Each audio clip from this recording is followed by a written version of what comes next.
Hi everyone, this is किरण और आप सभी का स्वागत है मेरे यूट्यूब चैनल सरकारी नौकरी अपडेट में। और आज अपन बात करने वाले हैं रीट की कंप्लीट स्ट्रेटजी के बारे में कि अपने को कैसे तैयारी करनी है, आपको कोचिंग करनी है, ऑनलाइन करनी है, ऑफलाइन करनी भी है या नहीं करनी है।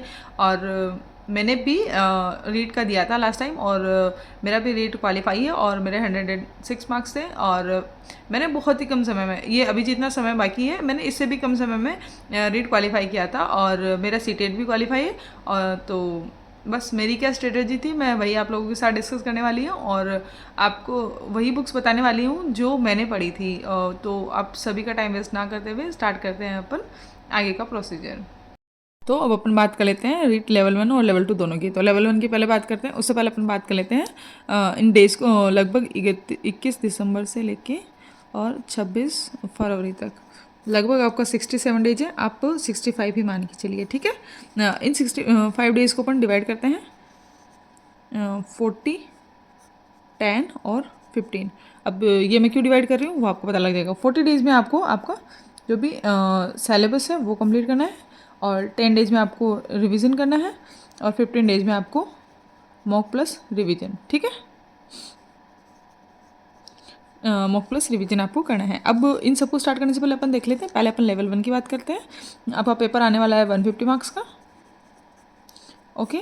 और अब इसमें सब्जेक्ट अपने आने वाले हैं, पहला आएगा अपना CDP, ठीक है, 30 मार्क्स का आएगा। और उसके बाद आपने आएगी लैंग्वेज 1। आपने हिंदी ली होगी, वैसे हिंदी लेते हैं सब जने, तो इसको अपन डिवाइड करेंगे 15+15 में। वो मैं बाद में बताऊँगी क्या है 15+15। इसके बाद अपन बात करेंगे लैंग्वेज 2 की। आपने या तो इंग्लिश लिया होगा या आपने लिया होगा संस्कृत, ठीक है। और इसको भी अपन 15+15 में डिवाइड करेंगे। उसके बाद अपन देखेंगे तो अपन ना पहले आ जाएगा अपना मैथ्स और देन आ जाएगा अपना EVS और इसको अपन डिवाइड करेंगे 20+10 में और ये भी हो जाएगा अपना 20+10। तो अब मैं बता देती हूँ क्या CDP 30 मार्क्स का आएगा। लैंग्वेज में 15 मार्क्स की हिंदी आएगी और 15 मार्क्स की आपकी शिक्षण विधियाँ आएगी। ऐसे इंग्लिश या संस्कृत में से 15 मार्क्स की आपकी सब्जेक्ट और 15 मार्क्स का आपका शिक्षण विधियाँ, और ऐसे ही 20 मार्क्स की आपकी मैथ्स आएगी और 10 मार्क्स की आपकी शिक्षण विधियाँ आएगी। सेम 20 मार्क्स की आपकी EVS आएगी और 10 मार्क्स की आपका शिक्षण विधियाँ आएगी, ठीक है। और ऐसे ही अपन बात करें लैंग्वेज 2 का, सॉरी लेवल 2 का, माय मिस्टेक। लेवल 2 की बात करेंगे, CDP आएगा 30 मार्क्स और पेपर अपना वही 150 मार्क्स का रहने वाला है। लेवल लैंग्वेज 1 में आपने या तो हिंदी लिया होगा और या फिर आपने लिया होगा लैंग्वेज 1 लैंग्वेज 2, हाँ ये भी 30 मार्क्स का आने वाला है। इसमें भी अपन 15+15 में डिवाइड कर लेंगे। ये भी या तो आपने इंग्लिश लिया होगा या आपने ली होगी संस्कृत, ठीक है। ये भी 30 मार्क्स 15+15 कर लेंगे और फिर अपना आएगा सब्जेक्ट वाला पोर्शन, ठीक है। अगर आप साइंस स्टूडेंट हैं तो आपका साइंस 30 मार्क्स में आ जाएगा और और मैथ्स आ जाएगा आपका 30 मार्क्स का। ये भी 20+10 हो जाएगा और ये भी 20+10 हो जाएगा। इसी की तरह यहाँ पर भी 30 मार्क्स की CDP, 15 हिंदी और 15 शिक्षण विधियाँ और 15 इंग्लिश या संस्कृत और 15 अपनी शिक्षण विधियाँ। यहाँ 20 साइंस 10 शिक्षण विधियाँ और यहाँ पर 20 मैथ्स और 10 शिक्षण विधियाँ होगी। अगर आप SS के हैं तो SST के अंदर भी आपका 60 मार्क्स का आएगा और उसमें से 20 मार्क्स की आपकी शिक्षण विधियाँ जाएगी और 40 मार्क्स का आपका सब्जेक्ट आ जाएगा, ठीक है। अब मेन है बच्चों को कि हम कोचिंग करें या फिर सेल्फ स्टडी करेंगे। तो अगर आप सोच रहे हैं कि आप ऑफलाइन कोचिंग करें तो प्लीज़ बिल्कुल भी मत सोचना है, ऐसा दिमाग में लाना भी मत कि आपको ऑफलाइन कोचिंग करनी है, क्योंकि ये बहुत गंदा वाला डिसीजन है। आपको अगर आप कोचिंग करने जाओगे तो आपको कम से कम 3 मंथ का टाइम तो आपको लगेगा ही लगेगा कोचिंग में। और आप चाहे कितना जल्दी पढ़ लो और नहीं हो पाएगा, पॉसिबल ही नहीं है, ठीक है। और अपने पास इतना टाइम नहीं है। अब आप सोचो कि हम ऑनलाइन ले लें तो आपके पास क्लासेस लेने का भी इतना टाइम नहीं है। आपको कम से कम 2 महीने तो आप मान के ही चलो, ठीक है। तो मैं प्रेफर नहीं करूँगी। और अब आपको क्या करना है, आपको करनी है सेल्फ स्टडी, ओके। इससे आपका प्री आराम से हो जाएगा। अगर आप लोगों ने पहले नहीं भी पढ़ा हुआ है तो भी आपका प्री आराम से क्लियर हो जाएगा, ठीक है। ये तो हो गया अपने ये। अब अपन बात करते हैं कि अपने को बुक्स कौन सी लेनी है। और लेवल 1 की बात करें अपन तो आपका पहले CDP ले लेते हैं। तो CDP में आप अवनी पब्लिकेशन जो है अवनी वाली बुक्स जो है धीर सर की, उस पर जा सकते हैं आप, या फिर आप जा सकते हैं सिखवाल वाली बुक पे, है ना। दोनों ही बुक्स बहुत अच्छी है, इसमें थोड़ा डिटेल में है और इसमें भी अच्छा है। आप दोनों में से जो आपको अच्छा लगे वो वाली ले सकते हैं। फिर लैंग्वेज 1 की बात करते हैं अपन, जो अपन हिंदी समझ रहे हैं।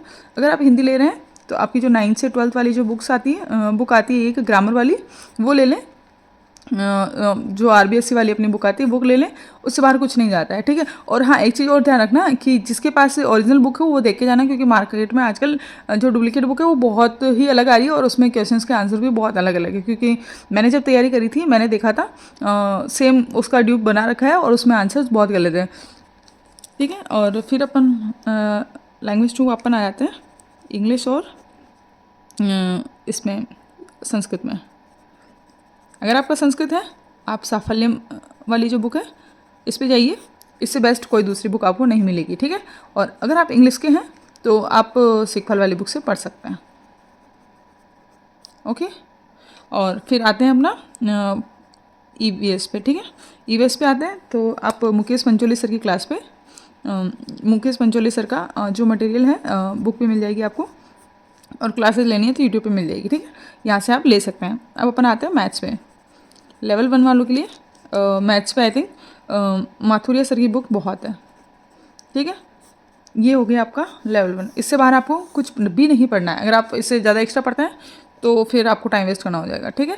और अब अपन बात करें लेवल 2 की, तो लेवल 2 में आप पहले बात करेंगे CDP की। तो CDP वही अवनी सर की अवनी पब्लिकेशन या फिर सिखवाल वाली जो बुक है वो पढ़ सकते हैं। ये लेवल 1 लेवल 2 दोनों के लिए है। और फिर अपन बात करते हैं लैंग्वेज 1 की। तो लैंग्वेज 1 में अपन आ जाते हैं हिंदी, तो वही आपका सेम रहेगा। आप 9th से 12th वाली जो बुक आती है उससे पढ़ सकते हैं। सॉरी, 9th से 12th जो ग्रामर वाली बुक आती है उससे पढ़ना है, ठीक है। कन्फ्यूज मत होना। लैंग्वेज 2 है तो लैंग्वेज 2 में अपन बात करते हैं, अगर आपका इंग्लिश है या फिर संस्कृत है। लेवल 1 की तरह आपका संस्कृत है, साफल्यम बेस्ट बुक है। और अगर इंग्लिश है तो सिखवाल बेस्ट बुक है, ठीक है। और फिर अगर आपका मैथ्स है तो आप RS अग्रवाल वाली बुक पढ़ सकते हैं, ठीक है। और अगर आपको थोड़ा और डिटेल में पढ़ना है तो आप इधर उधर से देख सकते हैं। वैसे आपको सिलेबस के हिसाब से आप 6 से 8 वाली बुक्स पढ़ेंगे तो भी आपका हो जाएगा, ठीक है। और आपको साइंस जो है साइंस आप पढ़ सकते हैं दिशा पब्लिकेशन से, ठीक है। दिशा पब्लिकेशन से, ठीक है। और मैंने रवि सर की बुक पढ़ी थी क्योंकि मुझे किसी फ्रेंड ने दी थी तो मैंने वहाँ से पढ़ा था, तो आप यहाँ से पढ़ सकते हैं, ये अच्छी बुक है, ठीक है। उसके बाद अपन आते हैं SST वालों पे। तो SST वाले सिखवाल वाली बुक पे जा सकते हैं। और अगर आपको ये नहीं पढ़ना है तो प्लीज़ प्लीज़ प्लीज़ मैं आपको ज़रूर रिकमेंड करूँगी GGD वाली बुक्स जो अभी सर ने लॉन्च करी है, गौरव सर ने।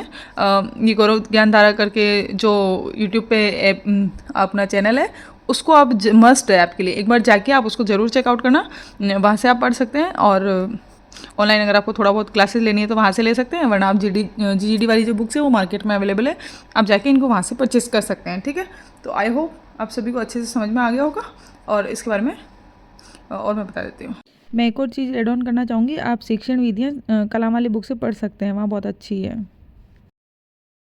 आपको बाई चार्ट अच्छे से समझ में आ गया होगा कि आपको टाइम को कैसे डिवाइड करना है और किस तरीके से तैयारी करनी है।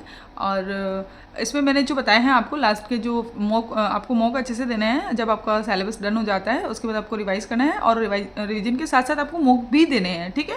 ऐसा नहीं कि आपने रिवीजन किया और छोड़ दिया, नहीं, रिवीजन के साथ साथ आपको अच्छे से मॉक भी देने हैं। और एक बार प्लीज़ जाके और GGD वाला जो भी SS वाले स्टूडेंट है, GGD वाले जो बुक्स है उनको, या फिर GGD के चैनल पे जाके, यूट्यूब चैनल है सर का, उस पर जाके एक बार ज़रूर प्लीज़ गौरव सर के चैनल को ज़रूर देखना, उन्होंने बहुत अच्छे से एक्सप्लेन कर रखा है।